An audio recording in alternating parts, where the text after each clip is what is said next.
Ako si Alex at kasama ko ang aking kasintahan na si Mia sa isang hindi malilimutang paglalakbay sa kalaliman ng kagubatan. Nagsimula ang lahat noong isang Sabado ng hapon nang magdesisyon kaming mag-hiking sa isang lugar na madalas naming puntahan para makapag-relax at makaiwas sa stress ng syudad. Ang hangin ay malamig at sariwa at ang paligid ay tila may hiwagang bumabalot. Habang naglalakad kami sa makikitid na daan ng kagubatan, napansin ni Mia ang isang bahagi ng lupa na tila hindi pantay. Alex, tingnan mo ito, sabi niya, sabay turo sa kakaibang lugar sa lupa. Lumuhod kami at sinimulang hukayin ang lupa gamit ang aming mga kamay. Sa ilalim ng mga dahon at lupa, natagpuan namin ang isang lumang baul na puno ng pagtataka ang aming mga mata. Ang baul ay gawa sa kahoy na halatang pinaglipasan na ng panahon. May mga ukit na tila mga simbolo na hindi namin mawari. Sa kabila ng alikabok na bumabalot dito, kitang-kita ang kakaibang karisma ng baul na ito. Ang baul na tila may kwento ng nakaraan. Mia, ano kaya ang laman nito? Tanong ko habang dahan-dahan naming binubuksan ang baul. Ang ingay ng mga kalawanging bisagra ay nagbigay ng kakaibang kilabot habang unti-unti naming binubuksan ito. Sa loob, may mga lumang papel na tila mga sulat kamay at ilang piraso ng alahas na may mga kumikinang na bato. Habang pinagmamasdan namin ang mga sulat, nakita namin ang isang piraso ng papel na may nakasulat na pangalan. Carmen, bulong ni Mia. Sino kaya siya? Napuno ng kuryosidad ang aming isipan. Naisip namin na maaaring ang baul na ito ay pag-aari ng isang taong may mahalagang kwento. Habang binabasa namin ang mga sulat, unti-unti naming naintindihan na ito ay kwento ng pag-ibig at pagtataksil. Isang kwento na tila nag-uugnay sa aming nararamdaman sa isa't isa. Mia, pakiramdam ko ay dapat nating alamin ang buong kwento nito, sabi ko, sabay sulyap sa kanya.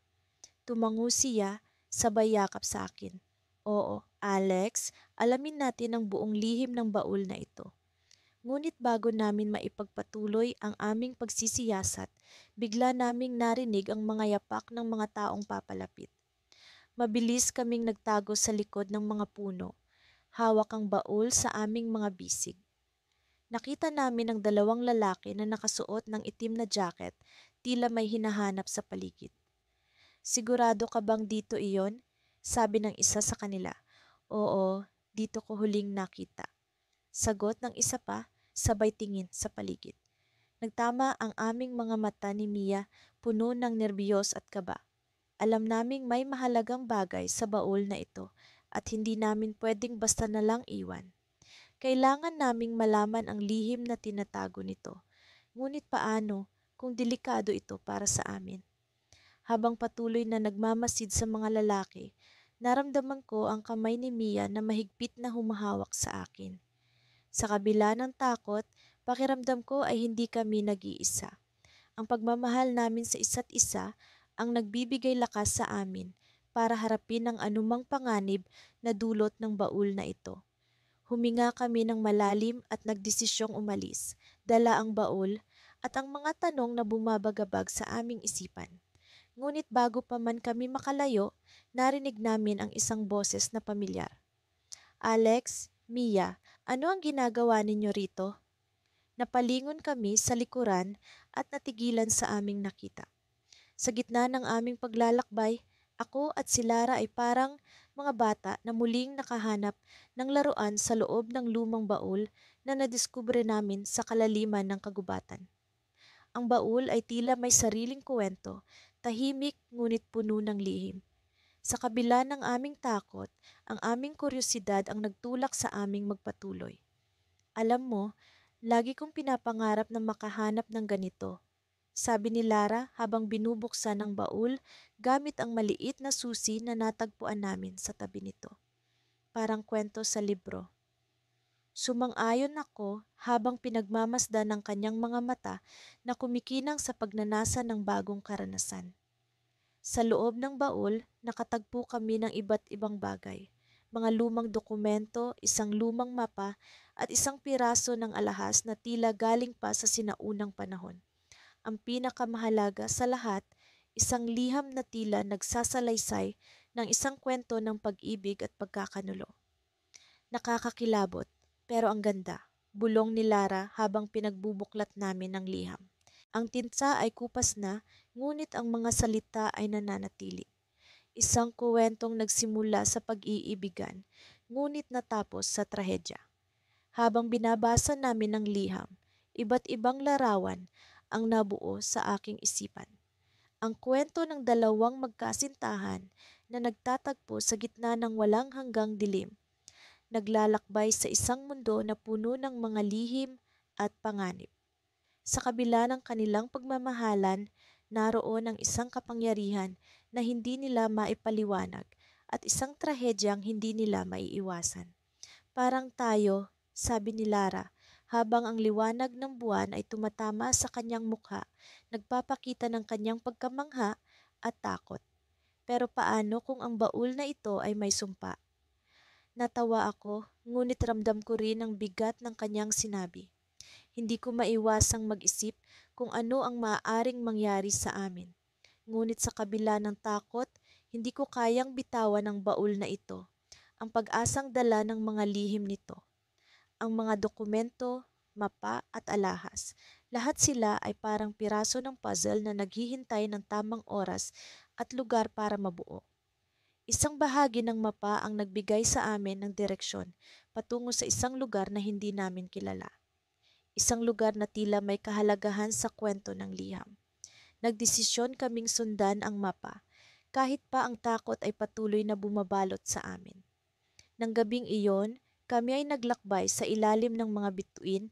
Ang aming mga hakbang ay pinapatnubayan ng mga tala sa mapa at ng pag-asang dala ng mga lihim ng baul. Sa gitna ng aming paglalakbay, naramdaman ko ang nakakaibang presensya na tila sumusunod sa amin. Parang may mata sa likod ng bawat puno, bawat anino na gumagalaw sa dilim. Hindi ko alam kung ito'y bunga ng aking imahinasyon o totoong panganib. Ngunit ang alam ko, hindi kami nag-iisa. Nararamdaman mo rin ba ang nararamdaman ko? Tanong ni Lara habang kami ay huminto sa isang bahagi ng kagubatan na tila may kakaibang enerhiya. Ang hangin ay malamig at ang katahimikan ay nagbibigay ng kilabot. Tumango ako, pinipilit na huwag ipakita ang takot na nararamdaman ko. Alam kong kailangan naming magpatuloy. Kailangan namin itong tapusin. Ngunit sa bawat hakbang, ang presensya ay lalong lumalapit, parang anino ng nakaraan na hindi maalis-alis. Nang kami ay makarating sa isang clearing, natagpuan namin ang isang lumang tore na tila inabandona. Ang tore ay tila bahagi ng mapa, isang lugar kung saan ang mga lihim ng baul ay nagmula. Tila may kakaibang aura ang tore, isang enerhiya na hindi maipaliwanag. Pero sa kabila nito, ramdam ko rin ang koneksyon sa liham, sa mga magkasintahang minsang naglakbay sa lugar na ito. Ano sa tingin mo ang nasa loob? Tanong ni Lara. Habang kami ay nakatayo sa harap ng pintuan ng tore. Ang pinto ay lumang-luma na, ngunit may mga simbolo na tila kahawig ng mga nasa liham. Isang bagay na kailangan nating malaman. Sagot ko habang ang aking kamay ay dahan-dahang inaabot ang hawakan ng pinto. Nang buksan ko ang pinto, isang malamig na hangin ang bumalot sa amin at ang dilim sa loob ay tila nag-aanyaya. Ngunit sa halip na takot, ang naramdaman ko ay excitement, ang pag-asang dala ng bagong adventure at pagkakatagpo ng mga sagot sa aming mga tanong. Sa loob ng tore, natagpuan namin ang isang hagdanan na pababa patungo sa kalaliman. Ang hagdanan ay tila walang katapusan, ngunit sa ilalim ay naroon ang liwanag na nag-aanyaya. Handa ka na ba? Tanong ni Lara, ang kanyang kamay ay mahigpit na nakahawak sa akin. Tumango ako, ngunit sa aking paglingon, isang bagay ang nagbigay ng kilabot sa akin. Sa likod ng tore, sa gitna ng dilim, naroon ang anino ng isang tao, isang presensya na tila nagmamasid sa amin. Ngunit nang ako'y lumingon upang tingnan ito ng mas maigi, agad itong naglaho. Isang takot na hindi ko maipaliwanag ang bumalot sa akin, pero hindi ko ito pinansin. Kailangan naming magpatuloy. Kailangan naming malaman ang katotohanan. At sa aming pagbaba, alam kong ang tore ay may lihim na hindi pa namin natutuklasan. Isang lihim na magbabago sa aming kwento at sa aming kapalaran. Sa kalaliman ng gabi, habang ang hangin ay bumabalot sa paligid ng kampo namin, hindi ko mapigilang titigan ang lumang baul na natagpuan namin sa gitna ng kagubatan. Parang may mahiwagang puwersang humahatak sa akin para ito'y buksan, ngunit sa parehong pagkakataon, may takot na bumabalot sa aking puso. Kasama ko si Lila, ang aking kasintahan, na tila ba ay nag-iisip ng parehong bagay. Ang aming mga mata ay nagtagpo, parehong puno ng pag-aalinlangan at kuryosidad. Sa tingin mo ba dapat natin itong buksan? Tanong ni Lila. Ang kanyang boses ay puno ng pag-aalinlangan, ngunit may kaunting excitement na hindi maikakaila. Sa palagay ko, wala namang mawawala kung susubukan natin, sagot ko. Ngunit kailangan nating maging handa sa kung anuman ang maaaring nasa loob nito. Nagdesisyon kami na buksan ang baul. Dahan-dahan kong inilapat ang aking mga kamay sa kalawanging hawakan nito at marahang binuksan ang takip. Sa loob, may nakita kaming iba't ibang bagay. Mga lumang litrato, kwintas at isang diary na tila ba ay naglalaman ng mga lihim ng nakaraan. Habang binubuklat namin ang diary, unti-unti naming nadiskubre ang kwento ng isang magkasintahan noong panahon ng digmaan. Ang kanilang pag-iibigan ay puno ng pagsubok. Napagtanto namin na ang baul na ito ay pag-aari ng isang babaeng nagngangalang Amara na nagmahal sa isang sundalo na si Elias. Ang mga pahina ng diary ay puno ng mga sulat na naglalaman ng kanilang mga pangarap at pangako sa isa't isa. Sa gitna ng pagbabasa, napansin ni Lila ang isang kakaibang bagay. Sa isang sulok ng baul ay may maliit na kahon na tila ba'y nakatago. Agad ko itong kinuha at binuksan. Sa loob, may nakita kaming lumang singsing na may ukit ng pangalan ni Elias. Nang makita ko ito, may kung anong pakiramdam ang dumaloy sa aking puso. Parang may koneksyon ako sa kwento ng dalawang taong ito.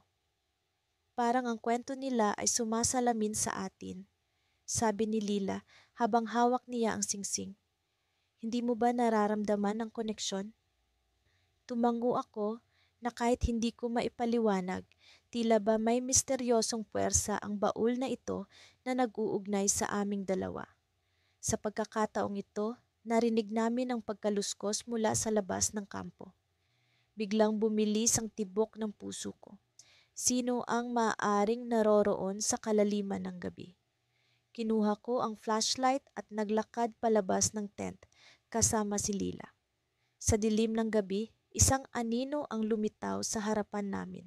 Isang lalaki na tila ba ay galing sa nakaraan. Ang kanyang anyo ay hindi pangkaraniwan, suot ang lumang uniforme ng sundalo. Ang kanyang mga mata ay nakatingin sa amin, puno ng lungkot at pagnanasa. Amara, bulong ng lalaki habang unti-unting lumalapit sa amin. Nasaan si Amara? Napalunok kami ni Lila, hindi makapaniwala sa mga mata namin. Ang lalaking ito ba si Elias? Paano siya naririto sa gitna ng kalaliman?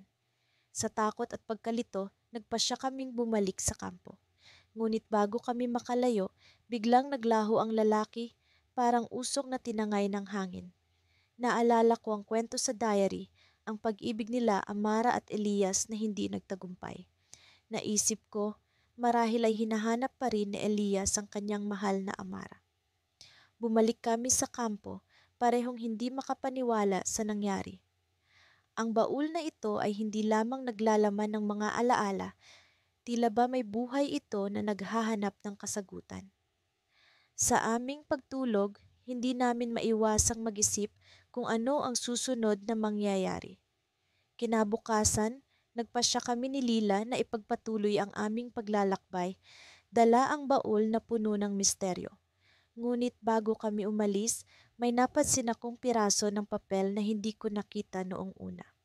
Sa likod ng diary, may nakasulat na address. Isang lugar na tila ba'y nag-uudyok sa amin na sundan ang bakas ng nakaraan.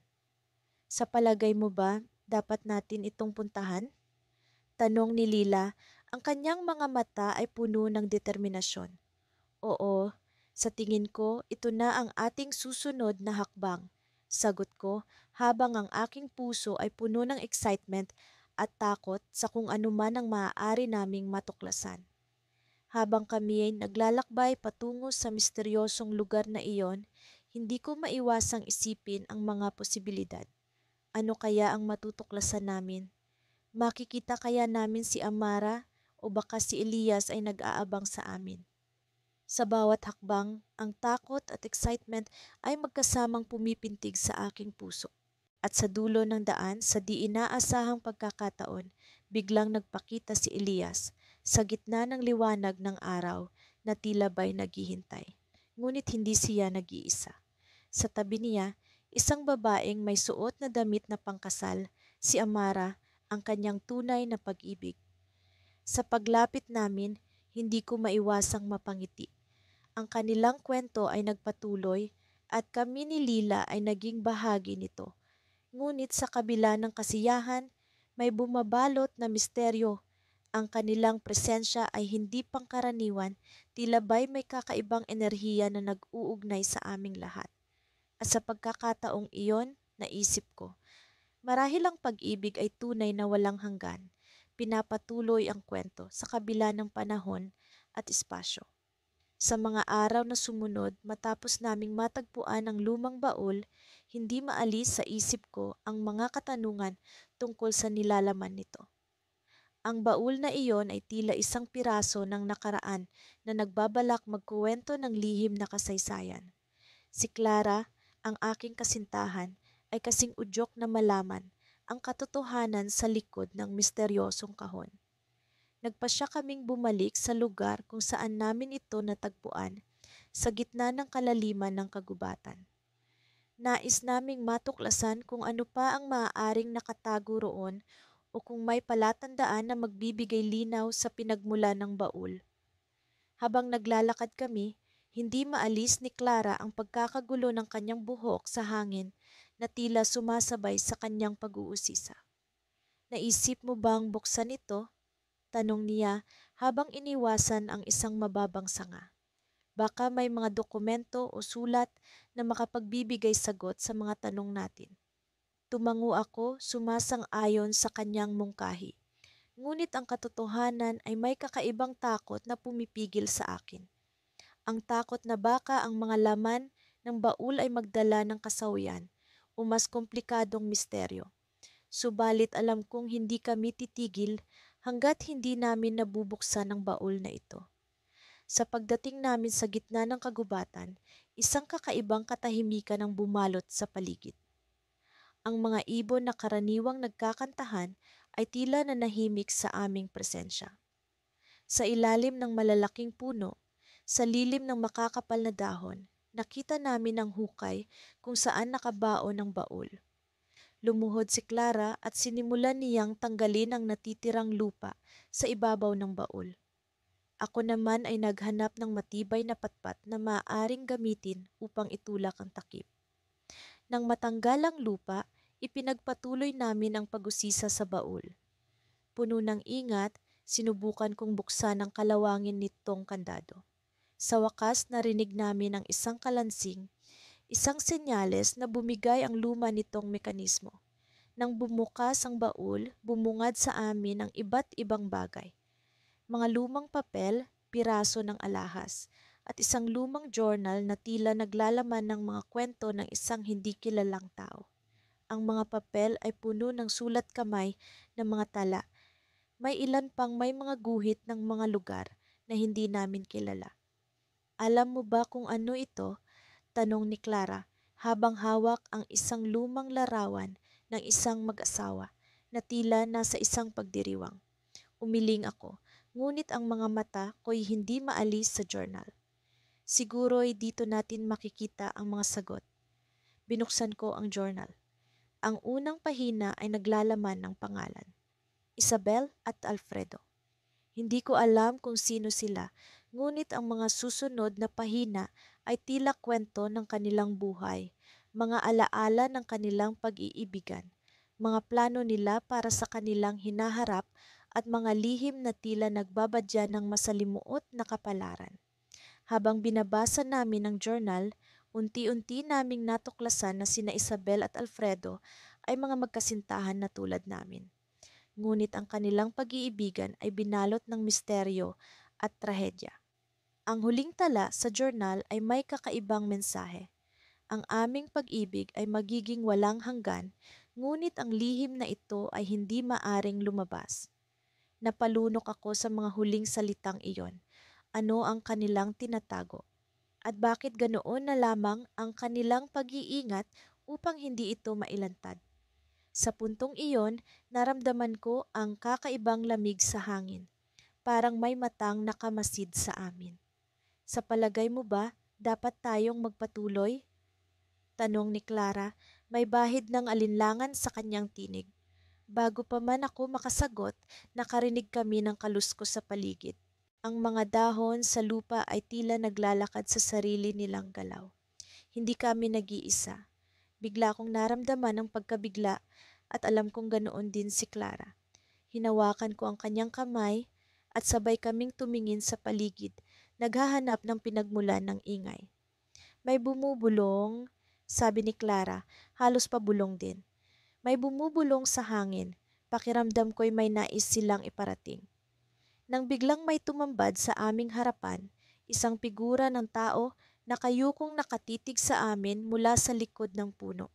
Siya ay tila bahagi ng kalaliman ng kagubatan, isang aninong bumabalot sa kanyang kabuuan. Ngunit ang kanyang mga matay puno ng kirot at pagnanasa. Alfredo, bulong ko, halos hindi makapaniwala.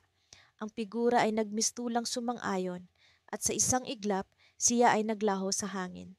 Napatingin kami ni Clara sa isa't isa, puno ng takot, ngunit may kakaibang udyok na ipagpatuloy ang aming paglalakbay. Sino ang figurang iyon? At bakit tila kami ang pinili niyang kausapin? Sa mga tanong na umusbong sa aming isipan, kami nagpasya na hindi kami titigil hanggat hindi namin nalalaman ang buong kwento. Ngunit sa aming pag-alis sa kagubatan, alam namin na ang aming paglalakbay ay hindi lamang tungkol sa pag-ibig o misteryo. Ito ay paglalakbay sa isang nakaraan na tila may mga tanikala sa kasalukuyan, handang umabot sa aming kinabukasan.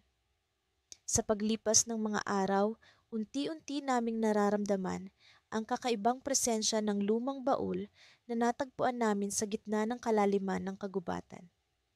Ang aming buhay na dating simple at puno ng kasiyahan, ngayon ay tila nagkaroon ng hiwaga at misteryo. Sa bawat gabi, habang kami ni Elisa ay nakahiga sa aming simpleng tahanan, hindi maalis sa aking isipan ng baul ang mga lihim na itinatago nito at ang hindi maipaliwanag na puwersa na tila umaakit sa amin patungo rito. Daniel, nararamdaman mo ba iyon? Tanong ni Elisa isang gabi habang kami ay nakaupo sa beranda, tinatanaw ang mga bituin sa kalangitan. Ang kanyang mga mata ay puno ng pag-aalala, tila nahuhulog sa isang malalim na pag-iisip.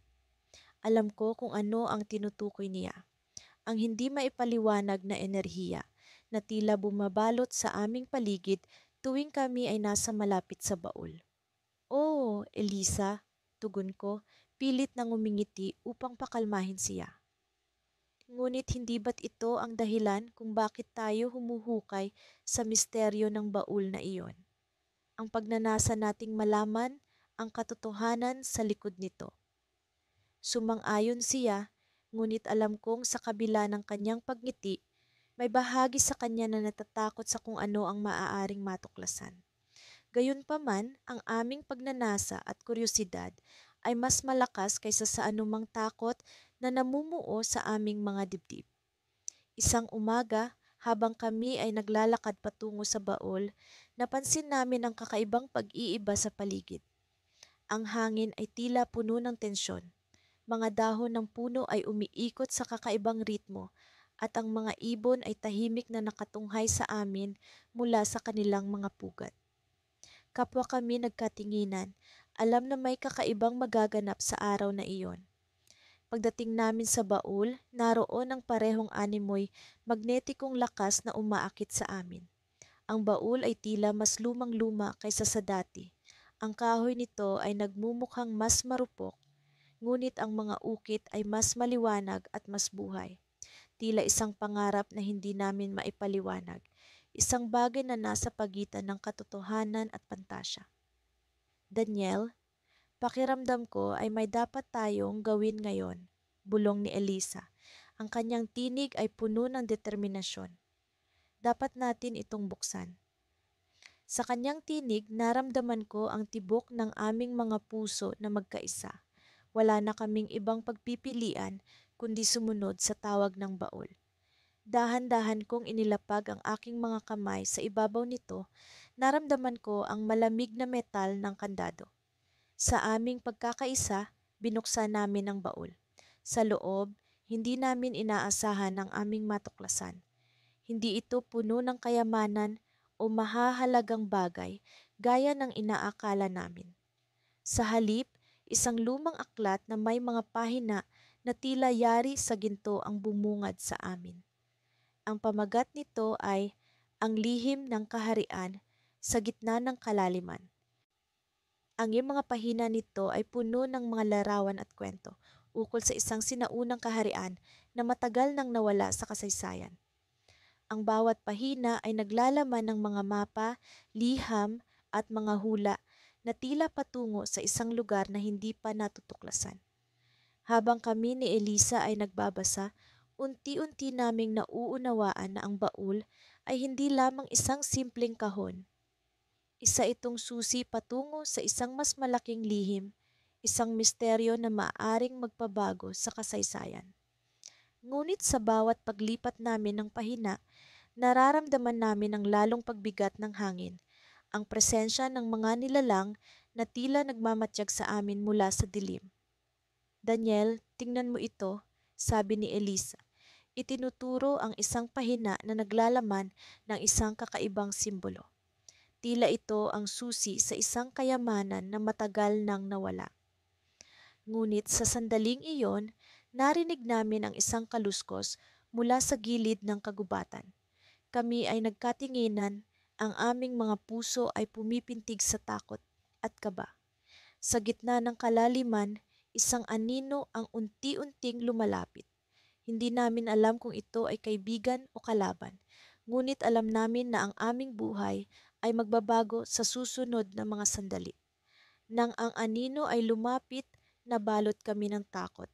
Ngunit sa halip na isang estranghero, isang pamilyar na mukha ang bumungad sa amin, si Lolo Ben, ang matandang tagapangalaga ng aming nayon na matagal nang nawawala.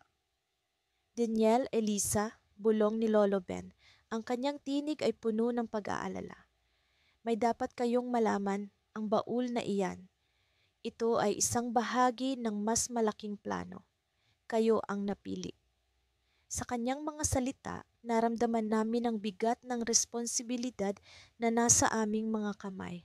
Ang baul ay hindi lamang isang misteryo, isa itong hamon, isang tawag sa paglalakbay na hindi namin inaasahan. Sa harap ng aming mga mata, ang mundo ay nagbago. At sa likod ng aming takot, naroon ang pag-asa na sa wakas ay makahanap kami ng katotohanan.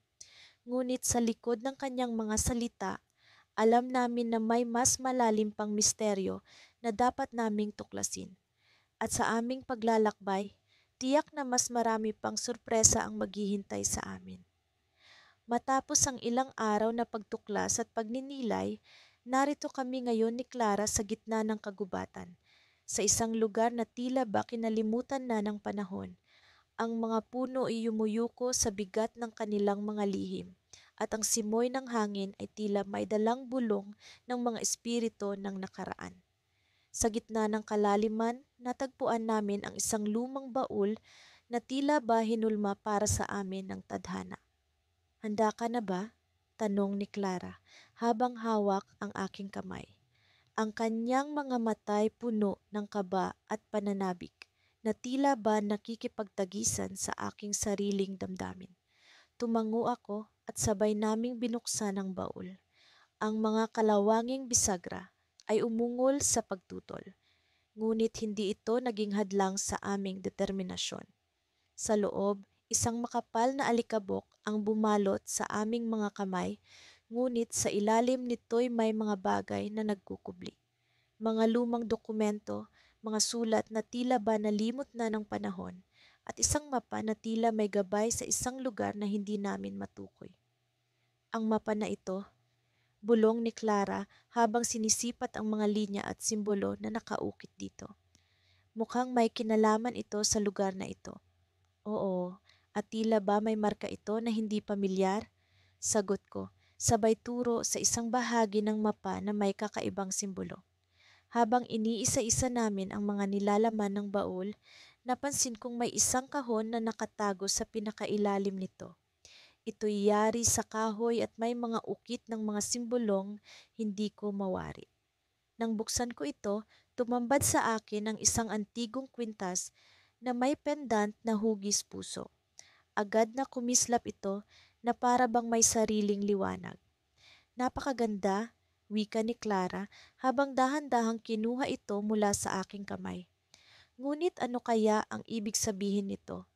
Hindi ko na kailangang sumagot dahil sa sandaling iyon ay naramdaman ko ang isang kakaibang enerhiya na tila dumaloy mula sa pendant patungo sa akin. Ang paligid ay tila nag-iba at ang mga kulay ng kagubatan ay naging mas matalim at buhay. Naramdaman ko rin na may mga mata na nagmamasid sa amin, mga aninong nagkukubli sa likod ng mga puno.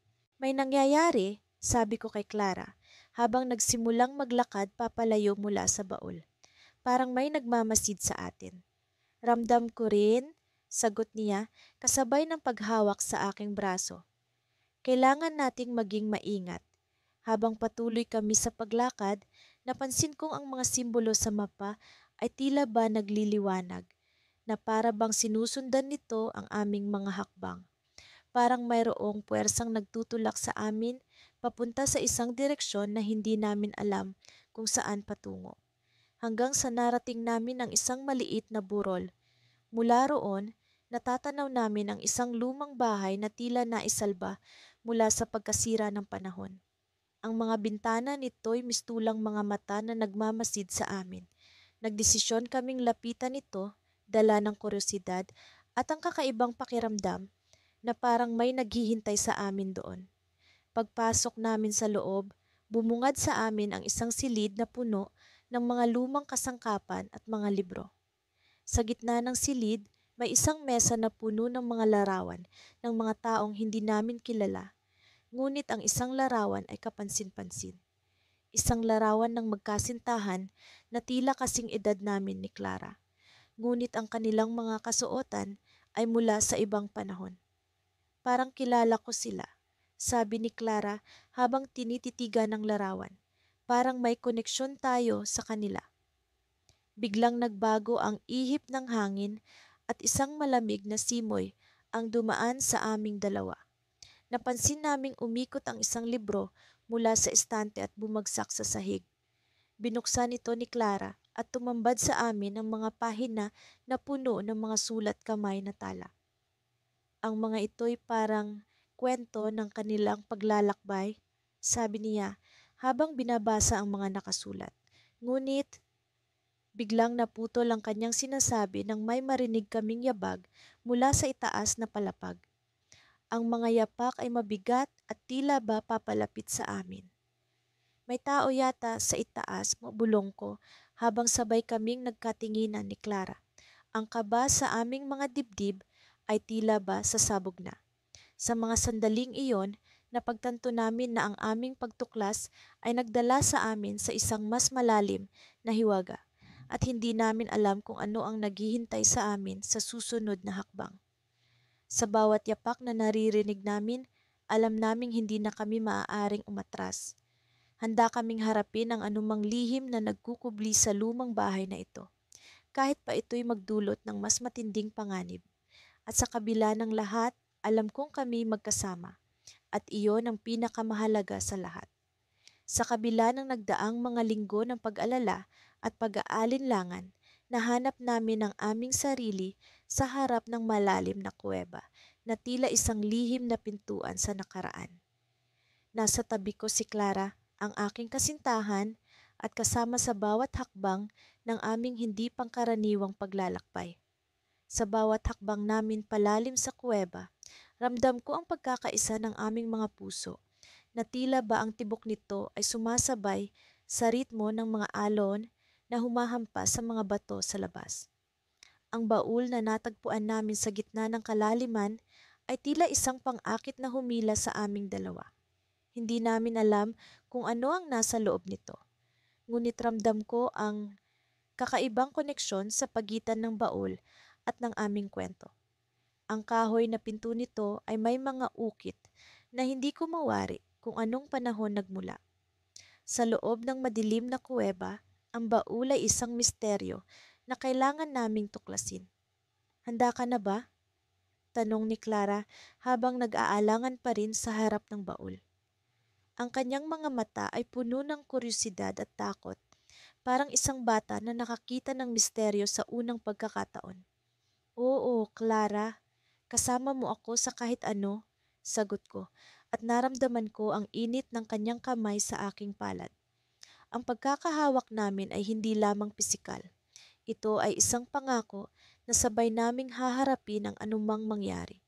Dahan-dahan kong binuksan ang baul at ang mga bisagra nito ay umungol sa paggalaw. Ang usok na lumabas mula sa loob ay tila nagmula sa isang lumang kwento, puno ng mga lihim na matagal nang nakalimutan.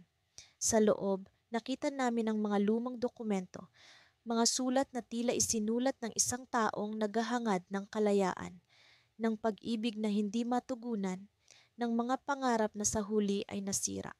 Habang binabasa namin ang mga sulat, isang kwento ng isang magkasintahan mula sa nakaraan ang unti-unting lumitaw. Ang kanilang paglalakbay ay puno ng pag-asa, ngunit nauwi sa kalungkutan at trahedya. Ang kanilang mga liham ay puno ng pagnanasa na makalaya mula sa mga puwersang humahadlang sa kanilang pag-ibig. Ramdam namin ang kanilang pighati, na tila ba ang kanilang mga sakit ay naging amin. Ngunit ang huling sulat ay ang pinaka-nakakagulo sa lahat. Isinulat ito ng babae na tila nagmamakaawa sa kanyang kasintahan na huwag siyang iwan sa dilim. Ang kanyang takot ay buhay na buhay sa kanyang mga salita, at natapos ito sa isang huling habilin. Kung sino man ang makahanap ng aming baul, isagisag ninyo ang aming pag-ibig. Napatingin kami sa isa't isa ni Clara.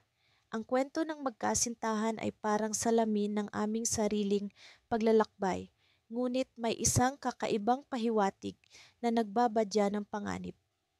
Doon namin napansin ang isang maliit na susi na nakatali sa huling sulat. Ang susi ay may karatulang bakas ng panahon, ngunit tila may sinasabi ito sa amin. Sinubukan kong hanapin kung saan ito magagamit, at sa aming pagkakatuklas, may isa pang lihim na pintuan sa loob ng kuweba na mistulang nagtatago ng isang mas malaking hiwaga. Ano kaya ang nasa likod nito? Tanong ni Clara habang ang kanyang mga mata ay puno ng pag-aalinlangan at pag-asa. Kailangan nating tuklasin, tugon ko. Sa kabila ng takot na bumabalot sa amin, ang aming pagnanasa na malaman ang katotohanan ng mga magkasintahan ay nagbigay sa amin ng lakas. Kinuha ko ang susi at ipinasok ito sa seradura ng pintuan. Ang tunog ng pag-click ay parang musika sa aming pandinig, at dahan-dahan naming binuksan ang pintuan. Sa likod nito ay isang maliit na silid na puno ng mga lumang gamit at isang piraso ng papel na nakasulat ang mga salitang, "Ang pag-ibig ay hindi natatapos." Ngunit bago pa man namin maunawaan ang kahulugan nito, isang malamig na hangin ang dumaloy sa silid at ang pintuan ay biglang nagsara. Nakulong kami sa loob at ang liwanag ng aming mga flashlight ay unti-unting naglaho. Huwag kang mag-alala, Clara, bulong ko habang nararamdaman ko ang pag-aalala sa kanyang tinig. Kasama mo ako, hindi kita iiwan. Ngunit sa likod ng aming mga pangako, may isang kakaibang pakiramdam na bumabalot sa amin. Ano ang lihim na nasa likod ng baul at ng silid na ito? At bakit kami narito? Habang nag-aalangan kami sa dilim, ang aming kwento ay tila nasa bingit ng isang bagong simula, puno ng misteryo at pag-ibig na hindi namin inaasahan. Nang mapawi ang dilim ng gabi, kami ni Mia ay muling nagbalik sa yungib kung saan namin natagpuan ang lumang baul. Ang lugar na ito ay tila nagtatago ng mga lihim na hindi madaling maunawaan. Sa bawat hakbang namin palapit sa baul, ramdam ko ang kakaibang kaba at pananabik. Tila ba ang bawat pintig ng aking puso ay isang hakbang palapit sa pag-unawa ng sikreto ng nakaraan. Mukhang mas mabigat ito ngayon, ani Mia habang tinutulungan akong buksan ang baul. Nang bumukas ang takip, bumungad sa amin ang isang kumpol ng mga lumang sulat at litrato na tila puno ng kasaysayan. Ang mga papel ay kupas na ngunit maingat na nakatago, waring pinoprotektahan mula sa pag-iisang tabi ng panahon. Isa sa mga sulat ang agad na umagaw ng aking pansin. Ito ay isinulat sa wikang Banyaga, ngunit sa tulong ni Mia, unti-unti naming naunawaan ang nilalaman nito. Ang liham ay mula sa isang lalaki na naninirahan sa lugar na ito noong panahon ng digmaan. Isinulat niya ang tungkol sa isang pag-ibig na hindi natuloy, sa mga pangarap na hindi natupad, at sa isang kayamanang itinago para sa kanyang minamahal. Habang binabasa ni Mia ang mga salita, nakita ko ang luha na unti-unting namuo sa kanyang mga mata. Parang tayo, bulong niya habang niyayakap ako. Naantig ako sa kanyang sinabi, sapagkat sa kabila ng panahon at distansya ay tila may koneksyon kami sa mga taong ito. Ang kanilang kwento ay parang refleksyon ng aming pinagdaraanan, ngunit may misteryosong bahagi na hindi pa rin namin lubos na nauunawaan. Ngunit sa ilalim ng mga sulat ay may nakita kaming isang piraso ng metal na tila bahagi ng isang lumang mapa. Ang parte ng mapa ay mayroong marka ng isang krus na tila nagsasaad ng lokasyon ng isang bagay na mahalaga. Ngunit bago pa namin masuri ng maigi, biglang umalingaw-ngaw ang isang tunog mula sa dulo ng yungib. Isang anino ang gumalaw at napansin naming may ibang tao pala sa loob ng yungib. Agad kaming napatigil at nagkatitigan ni Mia, parehong nagtataka at nag-aalala. Sino ang taong iyon at ano ang layunin niya sa lugar na ito?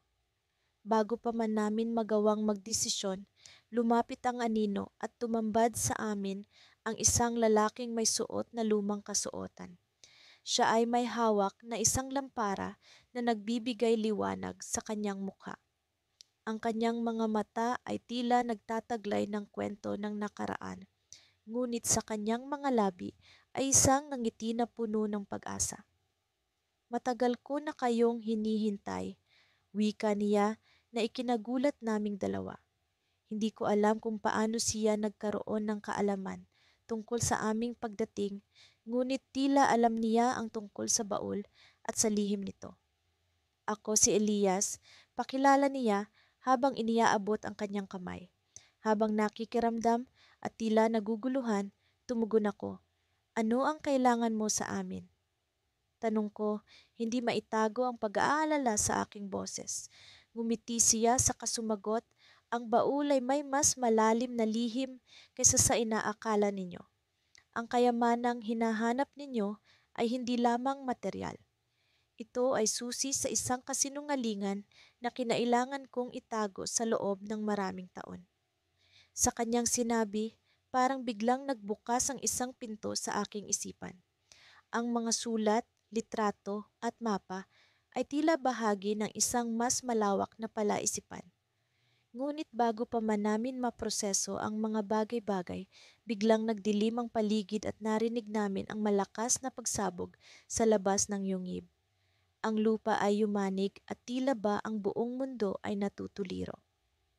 Bilisan natin, wala na tayong oras, sigaw ni Elias habang hinawakan ang kamay ni Mia at hinila kami papalayo sa baul.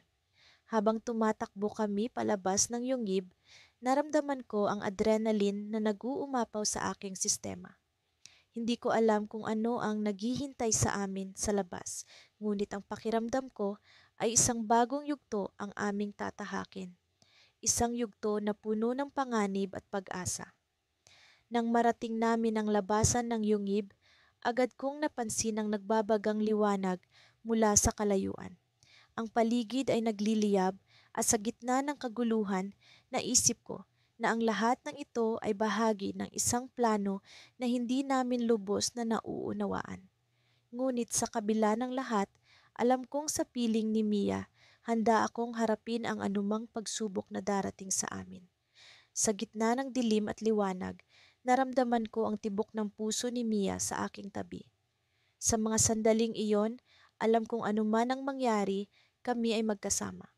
Ngunit sa likod ng aming mga isipan ay ang isang tanong na hindi pa nasasagot. Ano ang tunay na lihim na itinatago ng baul? Ang malamlam na liwanag ng buwan ay tila naglalambing sa amin habang kami ni Ana ay naglalakad sa makipot na daan patungo sa isang lugar na hindi pa namin nasilayan dati.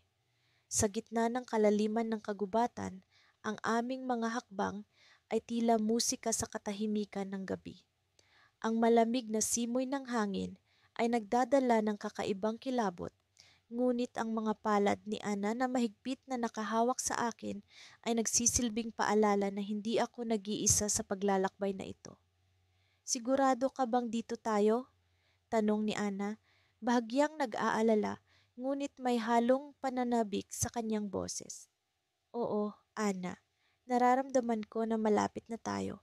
Sagot ko habang pilit na iniintindi ang mga palatandaan sa paligid na tila nangungusap sa akin. Ang lumang mapa na nakuha namin kasabay ng baul ay tila isang piraso ng puzzle na unti-unting nagkakaroon ng kahulugan. Sa bawat hakbang, ang mga alaala ng nakaraan ay bumabalik sa akin.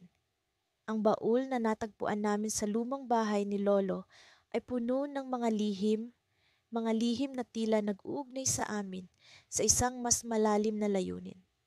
Sa loob ng baul ay mga sulat na naglalarawan ng isang kakaibang lugar, isang lugar na puno ng mga misteryo at hiwaga. Ngayon, narito kami sinusubukang tuklasin kung ano ang nasa dulo ng mga lihim na iyon. Nang kami ay makarating sa isang maliit na clearing, huminto kami. Sa gitna ng clearing ay isang malaking puno, mas malaki kaysa sa ibang mga puno sa paligid. Ang mga ugat nito ay tila bumabalot sa lupa na parang nagtatago ng isang bagay. Sa ilalim ng liwanag ng buwan, ang puno ay tila naglalabas ng kakaibang enerhiya. Inabot ko ang aking bulsa at kinuha ang lumang susi na kasama ng baul. Ang susi ay malamig at mabigat sa aking kamay, ngunit ang bawat ukit nito ay puno ng kahulugan. Ana, tingnan mo ito, sabi ko habang iniabot sa kanya ang susi. Hinawakan niya ito at tinitigan ng mabuti.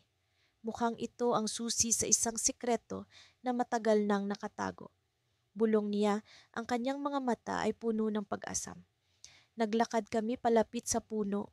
Ang mga hakbang namin ay mas mabagal ngayon. Sa ilalim ng puno ay isang maliit na pinto. Halos hindi mo makikita kung hindi mo alam kung saan hahanapin. Dinikit ko ang susi sa kandado at dahan-dahang pinihit. Sa bawat ikot ng susi, nararamdaman ko ang tibok ng puso ko na bumibilis. Sa wakas, narinig namin ang isang tunog ng kalansing at bumukas ang pinto. Sa loob ng pinto ay isang madilim na lagusan, tila isang pasilyo na gumuguhit sa amin papasok sa isang mundo na hindi namin kilala. Walang alinlangan, pumasok kami sa loob.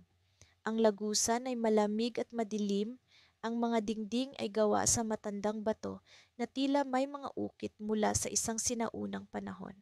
Habang kami ay naglalakad, nararamdaman ko ang presensya ng isang bagay na hindi ko maipaliwanag. isang bagay na tila nagmamasid sa amin. Ana, pakiramdam ko ay hindi tayo nag-iisa dito. Sabi ko, pilit na pinapakalma ang aking sarili.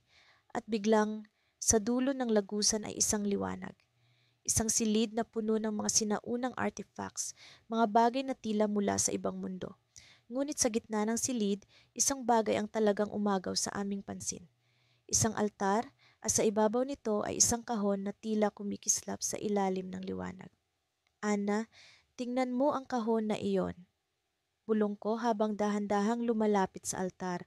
Ngunit bago pa namin maabot ang kahon, isang malakas na tunog ang pumuno sa silid at ang mga dingding ay nagsimulang umikot. Ang buong lugar ay tila nabubuhay at kami ay natagpuan ang aming mga sarili na nasa gitna ng isang mekanismo na hindi namin naiintindihan. Bilisan natin, Ana, sigaw ko habang hinila siya palayo sa altar. Ngunit sa aming pagtakbo, ang kahon ay biglang bumukas at mula rito ay lumabas ang isang liwanag na nagmistulang isang portal. Sa isang iglap, ang paligid ay nagbago.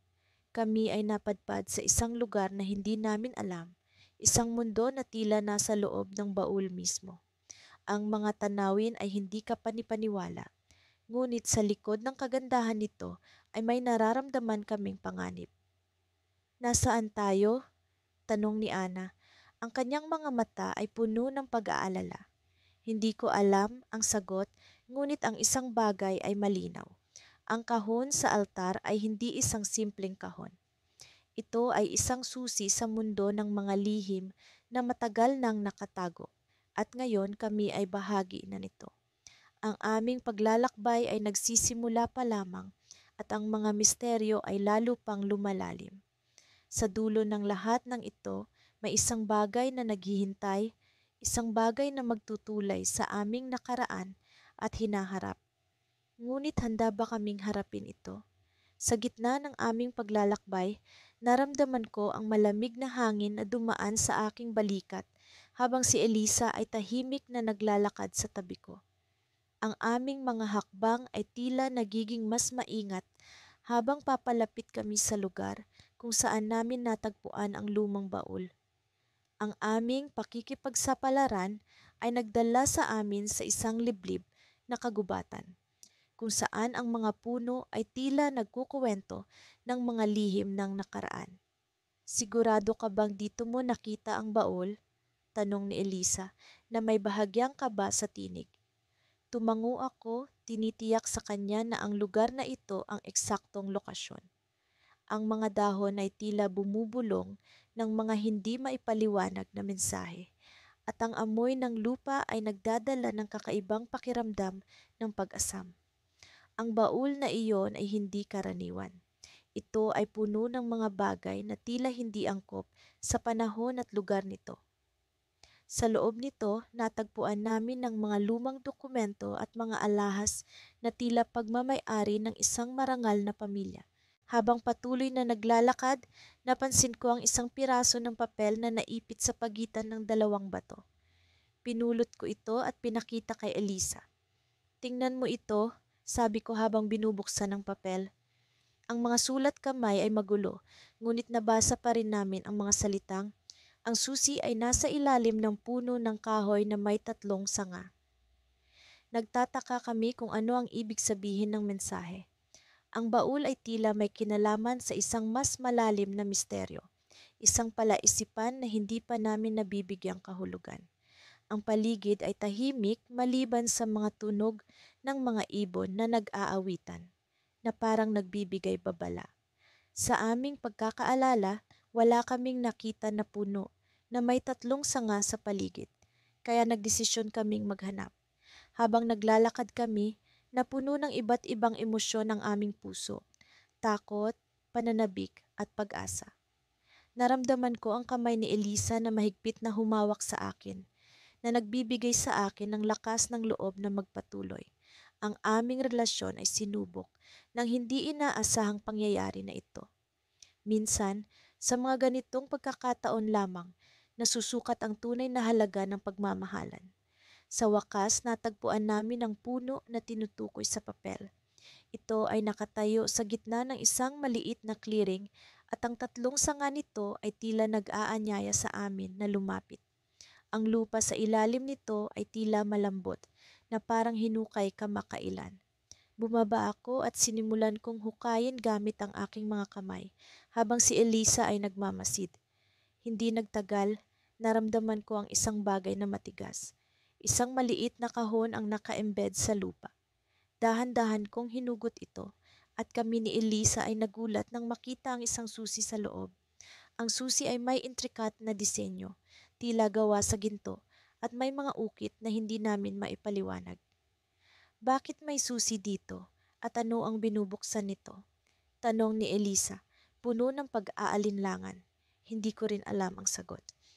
Ang baul na natagpuan namin ay tila may sariling kwento na hindi pa namin lubos na nauunawaan. Ngunit ang susi ay tila nag-aalok ng bagong pahiwatig, isang daan patungo sa ibang bahagi ng palaisipan. Sa ngayon, ang tanging alam namin ay ang susi ay may layunin, ngunit ang layuning iyon ay nananatiling misteryo. Baka ito ang susi sa isang bagong baul, mungkahi ko, umaasa na tama ang aking hinala. Sa kabila ng takot at kaba, ang aming determinasyon ay hindi matitinag. Alam namin na ang bawat hakbang na ginagawa namin ay nagdadala sa amin ng mas malapit sa katotohanan. Ngunit sa aming pagbalik sa lugar kung saan namin natagpuan ang unang baul, isang kakaibang bagay ang aming natuklasan. Ang baul ay nawala. Imposible, bulalas ni Elisa. Sino ang kumuha nito? Ang aming mga mata ay nagtagpo, puno ng pag-aalinlangan at takot. Sa pagkakataong iyon, isang napagtanto ang bumalot sa akin. Hindi kami nag-iisa sa misteryong ito. May iba pang naghahanap ng baul, ng mga pahiwatig, at tila mas may alam kaysa sa amin. Ang susi ay nasa aming mga kamay, ngunit ang baul ay nawala. Ang mga tanong ay nag-uumapaw sa aming isipan. Ano ang koneksyon ng baul, ng susi, at ng taong nagtatago sa dilim? Ang aming paglalakbay ay hindi pa tapos at ang mga lihim ng kagubatan ay nagbabantang magbunyag ng mas marami pang hindi inaasahang kaganapan. At sa dilim ng gabi, naramdaman namin ang malamig na hangin na nagdadala ng mga banta ng pagbabago. Sa likod ng bawat puno ay tila may mga matang nagmamasid. Kami ay nag-aalala, ngunit determinado. Ang susi ay maaaring magbukas ng higit pa sa mga baul. Maaari itong magbukas ng pinto sa isang mundo na hindi pa namin naiisip. Sa puntong iyon, alam namin na ang aming paglalakbay ay nagsisimula pa lamang. Sa bawat hakbang ko sa madilim na lagusan, ramdam ko ang kabog ng aking dibdib. Ang lamig ng hangin ay sumasayaw sa aking balat, tila mga daliring nanunuot sa buto. Katabi ko si Lara, ang aking pinakamamahal, na tila ba isang liwanag sa gitna ng kadiliman. Ang aming mga kamay ay magkahawak, pinipilit na ipatagos sa isa't isa ang lakas ng loob na kinakailangan namin para sa pagsubok na ito. Hindi namin lubos akalain na ang lumang baul na aming natagpuan sa gitna ng kagubatan ay may iniingatang lihim na magdadala sa amin sa lugar na ito. Nang buksan namin ito, hindi kayamanan ang bumungad, kundi isang sinaunang piraso ng papel na tila sadyang inukit ng panahon. Ang mga linya ay kumikislap sa ilalim ng liwanag ng aming mga lanterna, nagsasabing may higit pa sa karaniwang mundo ang nagkukubli sa likod ng mga ito. Sigurado ka bang ito ang tamang daan? Tanong ni Lara. Bahagyang nag-aalala, ngunit puno ng pag-asa ang kanyang mga mata. Ngumiti ako sa kanya, pinapagaan ang kanyang loob kahit na ako mismo ay nagdududa. Oo, Lara. Nararamdaman ko ito, parang may humihila sa atin papunta rito. Habang patuloy kaming naglalakad, napansin namin ang mga ukit sa dingding ng lagusan, mga sagisag na hindi namin maunawaan, ngunit tila may mga kwentong nais ikwento. Ang mga simbolo ay pamilyar ngunit banyaga. Mga mata na tila tumitingin sa amin, sinusuri ang aming bawat galaw. Higit sa lahat, Nararamdaman ko ang pagigting ng hangin. Parang may misteryo itong ikinukubli, isang lihim na hindi basta-basta isisiwalat. Sa bawat hakbang, tila ba ang lupa mismo ay bumubulong ng mga kwentong matagal nang nalimot. Nagpatuloy kami at sa wakas ay narating namin ang dulo ng lagusan. Sa harap namin ay isang pinto gawa sa makintab na metal na may ukit ng isang hindi kilalang simbolo. Ang pintuan ay tila ba naghihintay sa aming pagdating ni hindi man lang kinakalawang sa kabila ng tagal ng pagkakaimbak. Handa ka na ba? Tanong ko kay Lara. Hindi maikakaila ang kaba sa aking tinig. Tumango siya, ang kanyang mga mata ay naglalagablab sa determinasyon. O, Paul, ano man ang nasa likod nito, haharapin natin ng magkasama. Hinawakan ko ang malamig na hawakan ng pintuan at sa isang iglap, bumukas ito ng may malambing na tunog. Ang loob ay madilim, ngunit may kakaibang liwanag na tila nanggagaling sa mga dingding. Pumasok kami at ang lugar ay tila ba isang sinaunang silid. Puno ng mga kagamitang hindi namin lubos maunawaan.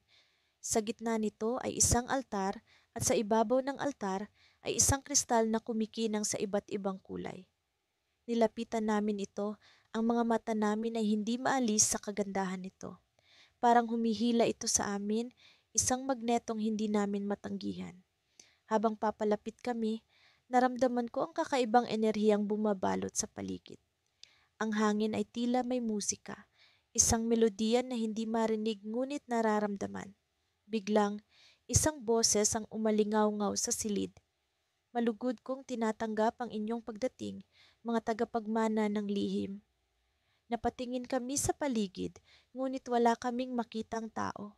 Ang boses ay tila nanggagaling sa mismong kristal, umaawit ng mga salitang hindi namin lubos maintindihan. Lara, naririnig mo ba iyon? Tanong ko, ang aking puso ay tumitibok ng mas mabilis kaysa dati. Oo, Paul. Ano ito?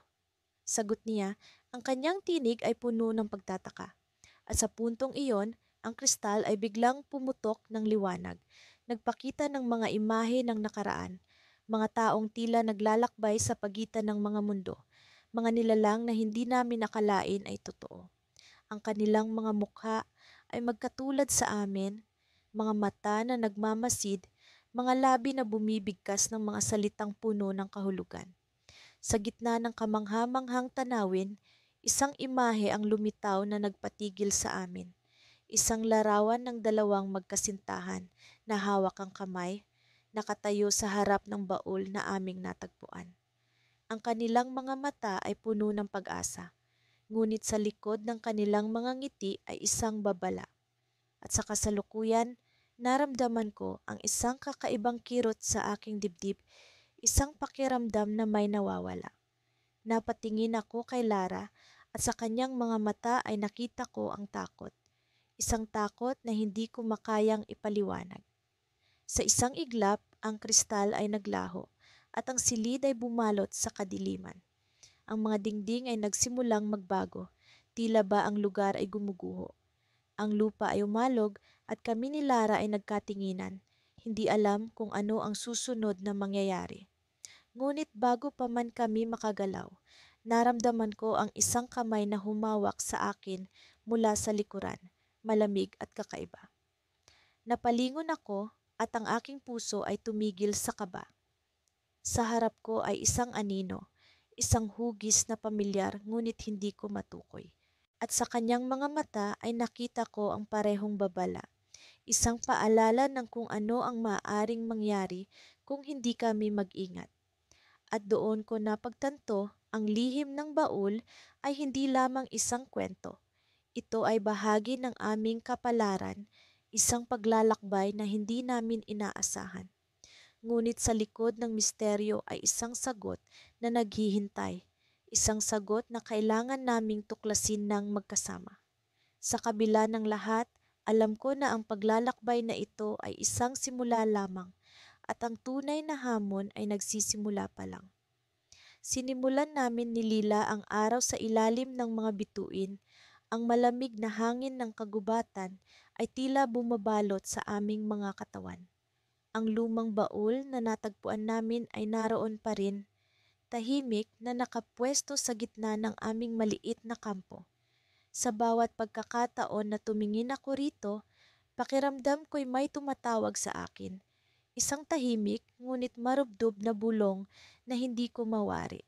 Hindi ako sigurado kung ang nararamdamang iyon ay takot o pananabik. Habang nagkakape kami, muling bumalik ang usapan sa baul. Sa tingin mo, ano ang mas mahalaga? Ang laman nito o ang kwento kung paano ito narito?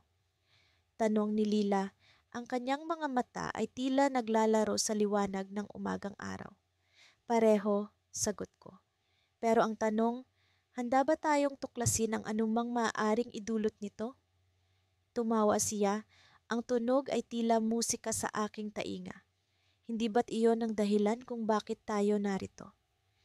Ang baul ay gawa sa matibay na kahoy. Ang mga bakal na kanto nito ay may kalawang, ngunit ang mga ukit sa kahoy ay napakahusay, na tila may kwento itong nais ikwento. Sa ilalim ng mga ukit, may mga simbolo, mga kakaibang hugis at marka na tila hindi ko maunawaan. Pinagmasdan ni Lila ang mga ito. Ang kanyang mga daliri ay marahang dumapo sa kahoy. Sa tingin mo, may kahulugan ba ang mga simbolo? Tanong niya, tumango ako. Tiyak. Pero ang tanong, sino ang gumawa nito at bakit? Hindi na kami nakapagpigil. Muli naming kinuha ang lumang susi na natagpuan namin ilang araw na ang nakalilipas, ang parehong susi na perpektong akma sa kandado ng baul. Nang ipinasok ko ang susi, muling bumalik ang parehong kakaibang pakiramdam, parang may presensya sa paligid namin. Napatingin ako kay Lila na tila naramdaman din ang kabigatan ng sandali. Handa ka na ba? Tanong ko. Tumango siya, ang kanyang mga mata ay puno ng determinasyon. Buksan mo na. Dahan-dahan kong pinihit ang susi at isang tunog ang pumuno sa katahimikan.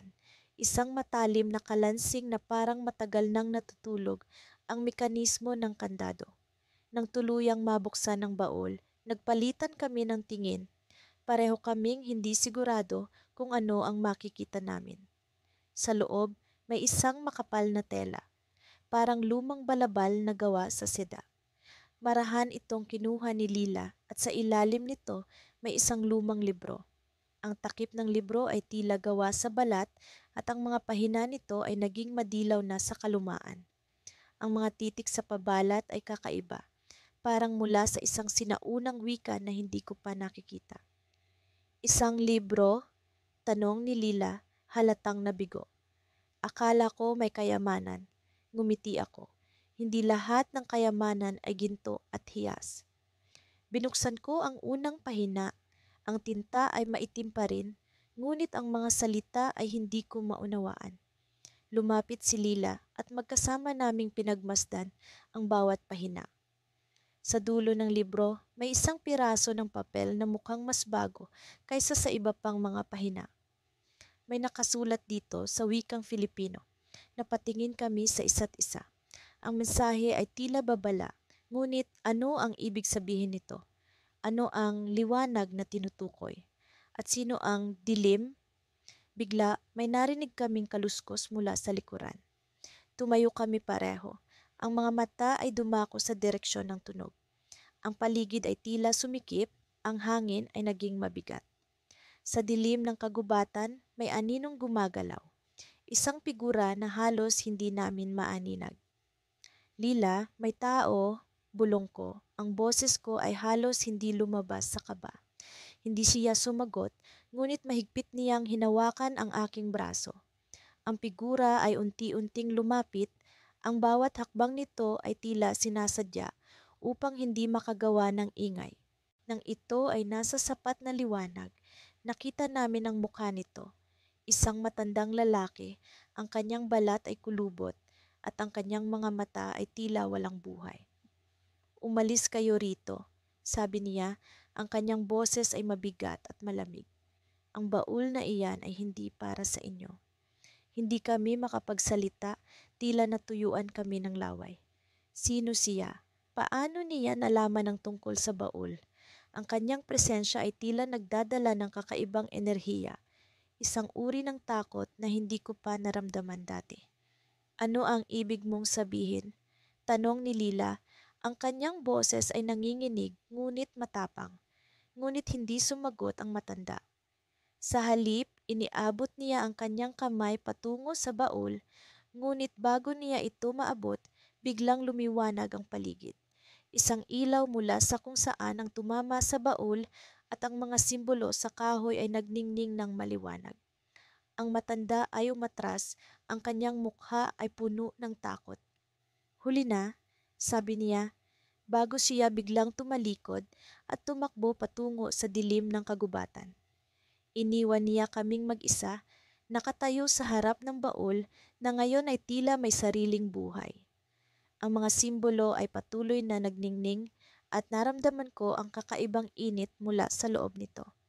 Tumingin ako kay Lila na ngayon ay tila nabighani sa liwanag.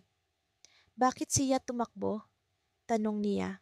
Hindi ko alam ang sagot, ngunit isang bagay ang malinaw. Ang baul na ito ay may lihim na mas malalim kaysa sa inaakala namin. At ang lihim na iyon, sa kabila ng liwanag, ay tila may kinikimkim na dilim.